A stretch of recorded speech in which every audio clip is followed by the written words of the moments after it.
हर salaried person को financial year शुरू होते ही एक महत्वपूर्ण काम करना होता है और वो है इन्वेस्टमेंट डिक्लेरेशन। ये करना इसलिए ज़रूरी है ताकि आपका एम्प्लॉयर आने वाले साल में आपको कितना टैक्स लग सकता है ये कैलकुलेट करे और हर महीने आपके सैलरी से उसे लेके सरकार को सौंप दे। अभी हम भी फाइनेंशियल ईयर शुरू होते ही अप्रैल में मंथ में ये इन्वेस्टमेंट डिक्लेरेशन कर देते हैं, लेकिन साल भर यहाँ वहाँ के काम में प्लान किया हुआ इन्वेस्टमेंट कर ही पाते हैं ऐसा नहीं। और जैसे ही दिसंबर जनवरी मंथ आ जाता है और इन्वेस्टमेंट प्रूफ सबमिशन का संदेश एम्प्लॉयर से आ जाता है, तभी हम इन्वेस्टमेंट करने के लिए, टैक्स सेविंग करने के लिए परेशान होते हैं। और ऐसा ना करें तो जो टैक्स साल भर एम्प्लॉयर ने नहीं लिया है वो आखिर के 3-4 महीने में रिकवर होकर सैलरी कम हो जाती है। आज बात करते हैं ऐसे ही टिप्स के बारे में जो investment, insurance, medical expenses, loan repayment, losses, ये सभी के साथ आपको टैक्स बचाने में मदद करेंगे। वीडियो को पूरा जरूर देखें ताकि ऐसा ना हो कि जो टिप आपके लिए खास उपयोगी है वो आपसे मिस हो जाए। टिप 1, इन्वेस्टमेंट से टैक्स सेविंग।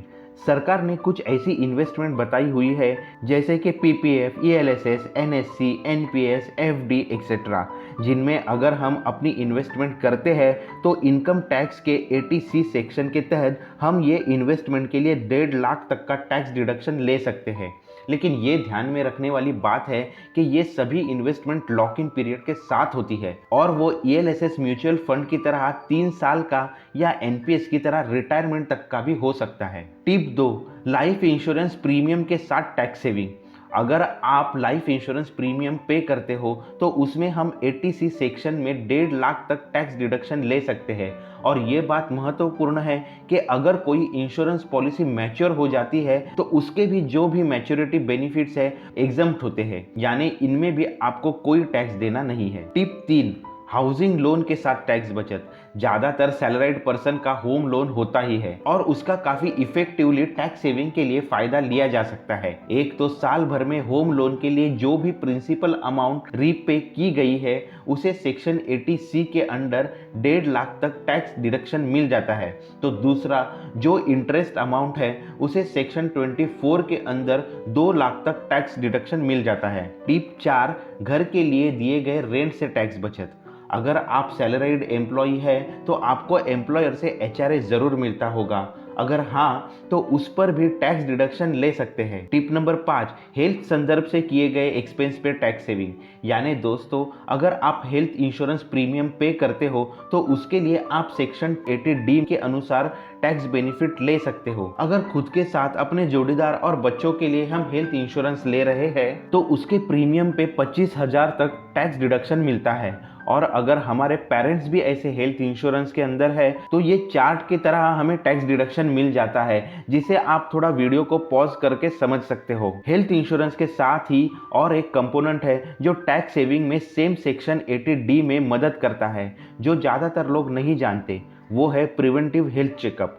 यानी अगर हम खुद का, वाइफ या हस्बैंड का, बच्चों का, पेरेंट्स का, किसी का भी हेल्थ चेकअप करते हैं तो सेक्शन 80D के अंदर ही 5,000 रुपये तक का टैक्स डिडक्शन ले सकते हैं। टिप 6, एनपीएस यानी नेशनल पेंशन स्कीम का टैक्सेशन के लिए फायदा। टिप 1 में बताया वैसे काफ़ी लोगों को 1.5 लाख तक का 80C, 80CCC, 80CCD1 इनके अंदर मिलने वाला टैक्स डिडक्शन पता होता है, लेकिन बहुत लोगों को ये पता नहीं होता कि एडिशनल 50,000 का डिडक्शन मिल सकता है सेक्शन 80CCD1B के जरिए अगर हम एनपीएस में निवेश करें तो। यानी अगर 1.5 लाख की लिमिट से ऊपर कोई 50,000 एनपीएस में इन्वेस्ट करते हैं तो वो डिडक्शन की तरह क्लेम होंगे। लेकिन ये ध्यान में रहे कि ये सुविधा केवल एनपीएस टियर 1 में निवेश के लिए ही है, ना कि एनपीएस टियर 2 के लिए। टिप, अपने इन्वेस्टमेंट लॉस से टैक्स का फायदा। ये काफी कम लोग जानते हैं। अगर स्टॉक मार्केट में हमारे निवेश से